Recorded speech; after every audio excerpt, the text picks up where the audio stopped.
Yesterday at your town hall, you were asked, a resident raised concern over the budget cuts. You deflected telling them asking them if they protested in Washington, D.C. Yes. Are you calling on New Yorkers to go to D.C. to protest? And do you believe it's fair for them, as you're the elected mayor here, to be putting that onto them to then go protest in D.C.? And I just had one other question too. In Texas yesterday, governor there signed a bill making it illegal where police can arrest migrants for crossing the border illegally. Is this one of your upstream solutions? Do you support it? Any other response on that? Okay, so let me do it in layers. I traveled to D.C. numerous times. The Million Man March to fight against abusive practices, for school support. That's what we do. The heart and soul of who we are as Americans is to go to our center of government and raise our voices when we believe government is not responding accordingly. So I'm not pushing this off on New Yorkers.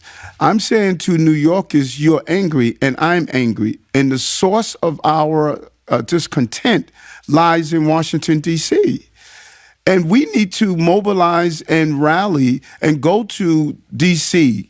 and say to the national government, this is not fair what's happening to New York City. And so what I want to successfully do, I want to tell to New Yorkers that class that you're saying should not be cut. This is not our desire. Our desire is we put money in those classes. We put money in senior services. We put money in cleaning our streets. So I need to connect New Yorkers to the source of the problem, because many New Yorkers, when I meet them on the subways or on the streets, they say to me, well, I never knew you couldn't stop people from coming in that are migrant asylum seekers. I never knew that you don't have the authority to do deportation. You don't have the authority to say that you're not going to house people. Many New Yorkers don't know this. They're not aware of it. And so it is my role to educate them.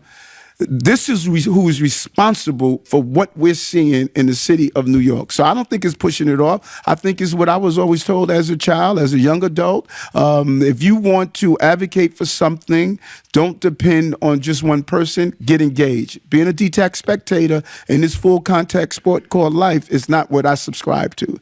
Being engaged. What Governor Abbott is doing is wrong, and I don't even think it's legal. He's, from what my understanding is, that he's talking about arresting people who come across and seek asylum. That is when people come across, they seek asylum.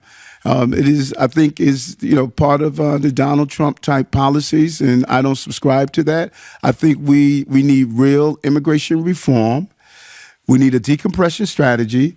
We need to make sure those cities who are feeling the brunt of this receive the financial resources that they deserve. That is what I believe we need to do. If we're going to allow this to take place, we need to not put the burdens on everyday cities. And our coalition is growing. I keep saying over and over again, our coalition is growing. Others have joined me and realized this is wrong, what's happening to these cities.